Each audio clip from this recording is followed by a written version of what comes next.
I gave this presentation first in 2016 at ACS in Des Moines, and I've given it a number of times since then, since that first presentation, and I always love talking about it because if you look at any cheese label, you're going to see 4 ingredients. You're going to see milk, you're going to see salt, you're going to see cultures, and you're going to see enzymes.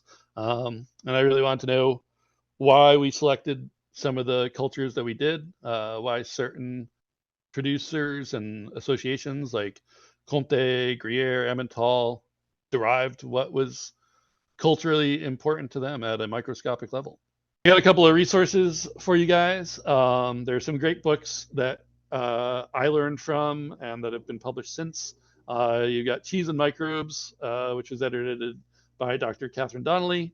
There's Reinventing the Wheel by Bronwyn and Francis Percival. The Oxford Companion to Cheese, also edited by Catherine Donnelly. The Cheese Science Toolkit website by the late, great Pat Pulaski. I also wrote an article in the spring 2019 Culture magazine. If you search my name in that search bar, you can find the article. There's American Farmstead Cheesemaking by Dr. Paul Kinstedt. And there's also The War Against Artisan Cheese by Dr. Kathy Donnelly. She has done a lot to promote microbiological diversity in cheese, so we owe her a large debt of gratitude. Are there any questions? So it's been a little while since you did all of this research, and have you heard more people doing their own culture since you started this whole thing? I think that there are more people that are interested in it. So, for example, the Cornerstone Project that has been spearheaded by, that was started by Peter and Rachel Dixon Shaw, respectively. They also got Cato Corner Farm in Connecticut and Bertrand Hills in Pennsylvania to become participants in this project. And I think that there are more people that are interested in it. I don't know if you're familiar with David Asher. He's actually somebody that I should have listed in my syllabus. He wrote The Art of Natural Cheesemaking back in 2015. And a lot of people are actually really interested in his kefir cheese production methodology. In fact, if you're familiar with, Queso Casabuela out of Madrid in Spain, they're like available through the Rogers collection. There's the head cheesemaker is a guy named Juan Luis, and he actually makes a kefir-based soft ripened cheese from his goat's milk. So that's one example of like kind of natural cheese making. There was a whole tent, like, wedding reception size tent filled with like natural cheesemakers throughout all of Europe and the Americas at Cheese and Bra in 2019. And I'd say that there were probably a good 40 cheesemakers there. But, I think the people that are most interested in this are people that are not doing it on a commercial scale. It's more of a hobby or a personal interest thing as opposed to a commercial venture. And that's just because there's so many barriers to explaining to health departments what you're doing and why you're not doing what everybody else does. So depending on the flexibility or the understanding of your public health departments, a lot of these people that do go into like food inspection are public health majors, and they're waiting for the next like outbreak. They're not well versed in dairy science and how it works. So having more people engaged with actual food production as opposed to public health would make it so that people could do this a little bit easier. Is anybody putting together like a manual kind of thing that you can like help present to your like local health department? Because I know in chocolate that they've had a lot of problems with like how they clean, because they don't use water because water makes it, Bloom. you know. Yeah. I know that there's like the Dandelion Chocolate and a couple other chocolate makers like put together like a toolkit packet kind of thing to like help more artisan chocolate makers. Yeah. Yeah, I think the closest that we do have to it would be Peter and Rachel. I'm going to be name checking them a lot in any like kind of questions like this because they do workshops about how to do cheese making and how to do native starter cultures, and I think I was at Rachel's talk at ACS this past summer about how people could derive their own native starter cultures, and there were a good like 40 to 50 people in the room, so people are interested in it. Some people approach it like with a hopeful curiosity, and I think some people kind of are there to like debunk it in a way. It's just sort of like you can't do this. This is crazy talk. But it's not. I mean, like I've had their cheese. I've had a lot of their cheese, and it's great. They're really working to understand the best expression of their milk, and I think Dr. D'Amico from UConn was there, and he said that. He said, this isn't something you just kind of go into half-assed. These people found a way to like harness the highest qualities and the best qualities of their milk, and they in turn kind of reverse engineered the cheese from that, and that's how they were able to get some of their cheeses like their blues and galactic and cornerstone, which I think are all pretty phenomenal. And they all came to the store at some point. Yeah. Actually, Chris and I were lucky to try their two different kind of culture when we were making cornerstone. We saw the whole making of cornerstone with them, and we did actually try that, and it was insane to try two very different flavor profiles right there. Yeah. It was such an experience. What do you think about all of these companies who are putting patterns on their the culture that they found and things like that? I mean, it's been going on for a while, so it's nothing new. I think I'm just like a little more wary of kind of genetically splicing these bacteria to get the results that you want. Like there are bacteria or strains of bacteria that will like just die off once it hits a certain acidity level. Like it's sort of like as soon as it hits like 5.2, it just dies. Like no more acidification happens. Even with like traditional cheddar production, you're getting to that target of 5.2, but even once you're done making cheese, it's still going to continue to acidify at a slow level. With this specific strain, it just dies. It just dies. It like commits suicide. It's nuts. And like that's kind of freaky because like if we talk about like that co-mingling of like the Penicillium roqueforti and the Penicillium camemberti, like I said, that's pretty chill and innocuous. Like nobody's really getting hurt. But like, what if you have that happen with a starter culture or a bacteria, and like it basically starts killing off the bacteria you do need to continue production so that you keep your cheese safe. If you think about like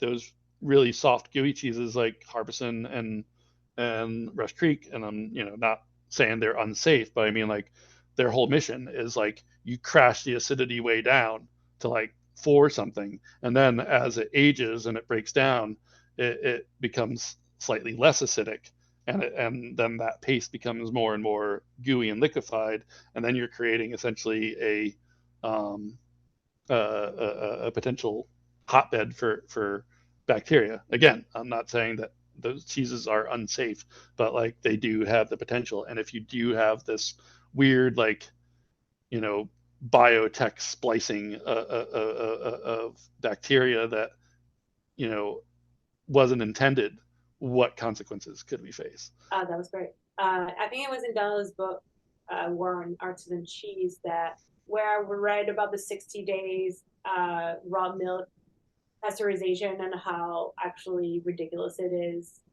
when you think about the soft cheeses.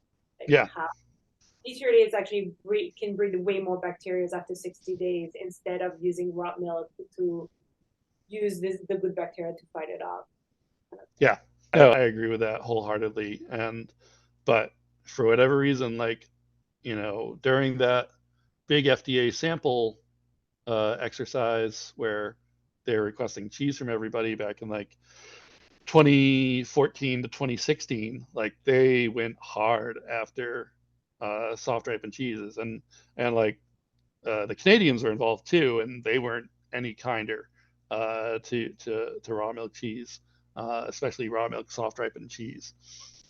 I don't get it. I agree. I think it's a completely backwards way to kind of engage with those styles of cheeses because yes, they do become more potential to harbor pathogens than uh, aged cheeses. And I think that not enough people understand that really food safety all begins at the dairy.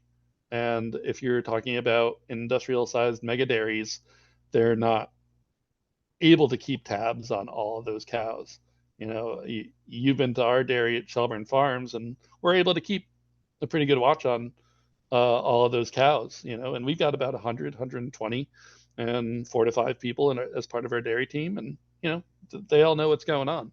And they communicate and they in turn communicate with our cheese making team.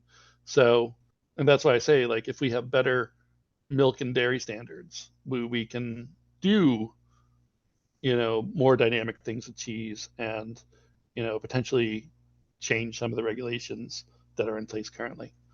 So the fact that we are moving towards, I mean, more and more cows per like milk facilities, and we are still going this way. We've been doing that for 100 years, and we're still going harder on this. Like, do you think there's a possibility to grow bigger, but also keep the quality of the milk? No, I don't think so either.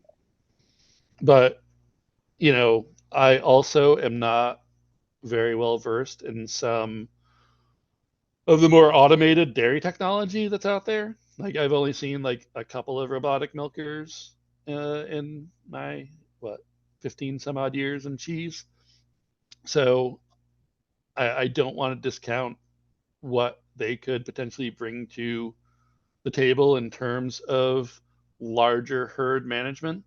So, but just from a traditional standpoint, I don't believe it's possible. And it's I want to believe it's possible, but it, it seems like it's counterintuitive to me.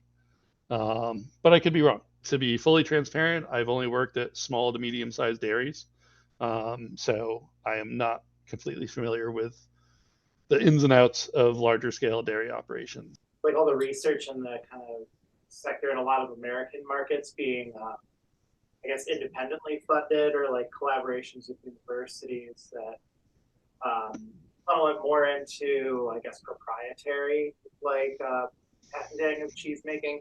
Is there anyone in cheese making either at the producer level or the academic research level that's trying to look at the engineering of cultures or like the kind of creation of these starter cultures from like almost like an open source initiative kind of countermeasure to the proprietary push to like patent and like further corporatize and industrialize cheese making?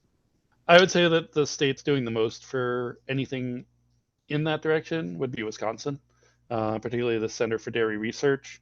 I remember when I was doing my research and I was visiting Andy Hatch at Uplands, he was like, yeah, I had a couple of the University of Wisconsin guys come through, and I tasted this. We were tasting some of my cheese, and he asked them like, "Do you get that? Do you get that in the back of your throat, like that little itch?" And I was like, "Do you know what does that?" And he's like, and they're like, "Well, we could find out for $20,000." So like, but they actually went out and got a grant, and they found out what it was that causes that little itch, and I forget what it is. But if you ask Andy, he'll be like, "Oh yeah, it's this." And so they were able to analyze his cheese, find out whatever histamine it was that created that little itch in the back of his throat, and he was like, okay, great. So now I can tell people, and that's really the most work I've seen done. I don't think any of them are really in the position of developing cultures. In fact, I interviewed this woman from Chris Hansen in Milwaukee, and she was responsible for basically isolating all their yogurt cultures. And she was saying how when she was in grad school, she was basically just doing all this documentation of cultures. And it turned out that 4 out of the 5 cultures she was like trying to figure out what they were already documented. And she had basically spent like 5 years like tracing their characteristics and their traits and how they impacted dairy. And there was one out of those 5 that was viable. And she said that was the one that took the shortest amount of time. She said it took her like 6 months to get the results and realize that it was a new strain or substrain of bacteria. So that's why they're so grateful that they have the machines that will just, run a genetic scan on these cultures now, and that you can just compare it against what's already out there. Like, are there any other projects like kind of similar to what Parish Hill is doing that you're excited about throughout the American artisanal cheese world in terms of like cultures for like more wide scale cheese production? Not really. I think a lot of people are intimidated by it, because and also, I mean, just from my own experience with cheesemakers and working for cheesemakers, you get a little myopic, and you get so kind of entrenched in the day to day that you don't really have the bandwidth or desire to like think about what else you can do, because you're already doing a lot in terms of making a quality product or making a safe product, or making sure that your bills are paid, or that your animals are well cared for, or your workers are taken care of. So Peter and Rachel do have, I don't want to say the luxury, but they have made the decision to be seasonal cheesemakers, so they have a little more time to think about this.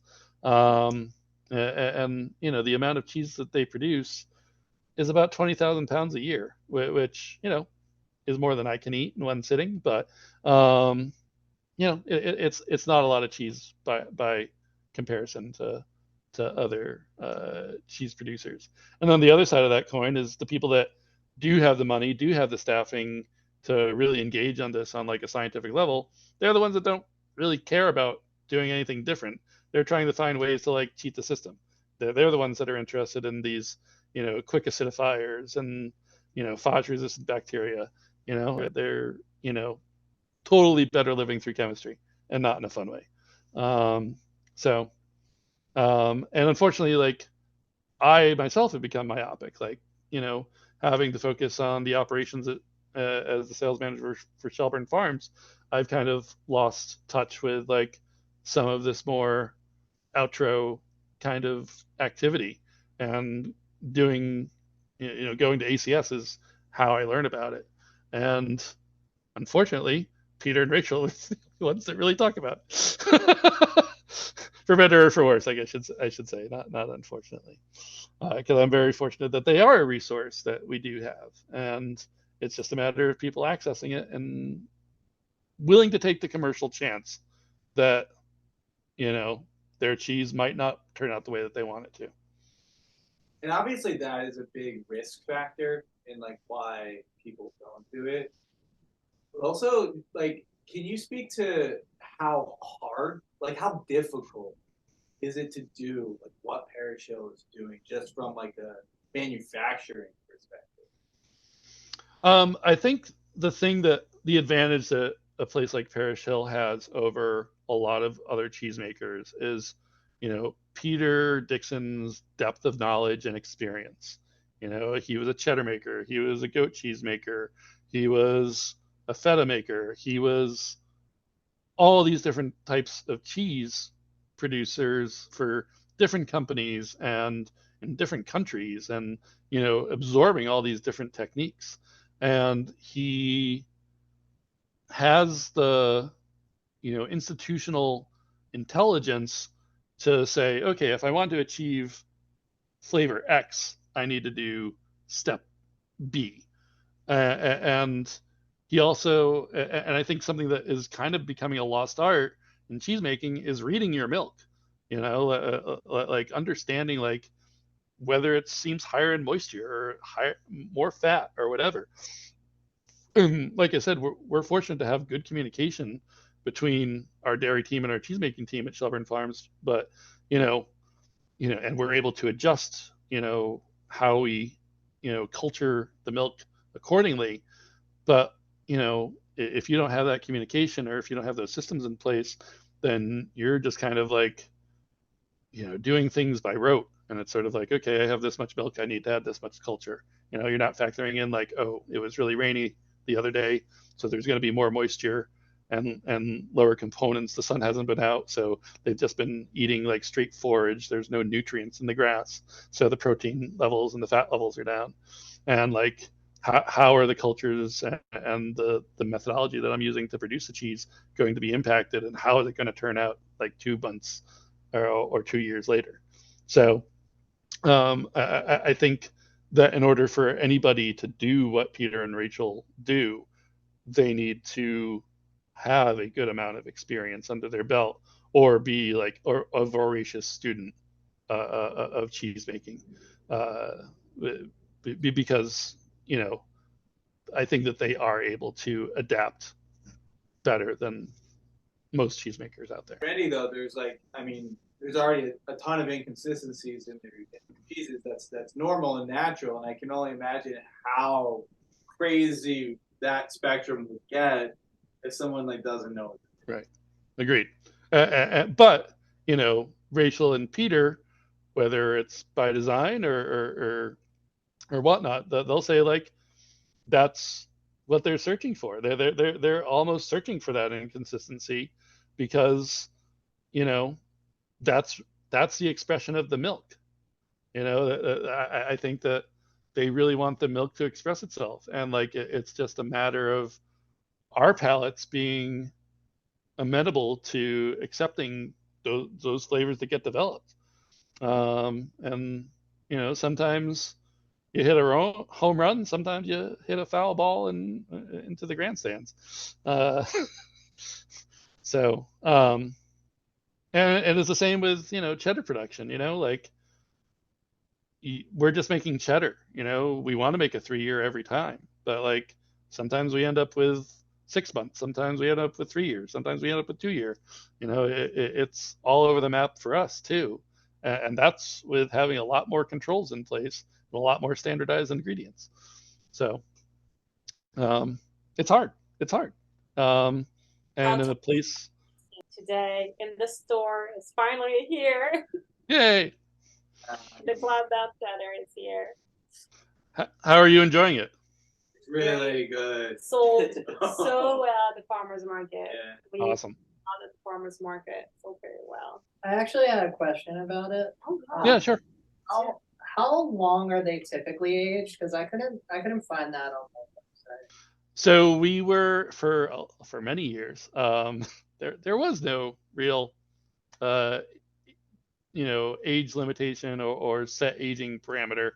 But during the pandemic, we really decided to dial it in, and we realized that 14 months is about how much time it spends. 2 months at our facility, then 12 months at Jasper Hill, and then it's back at our facility until it's sold.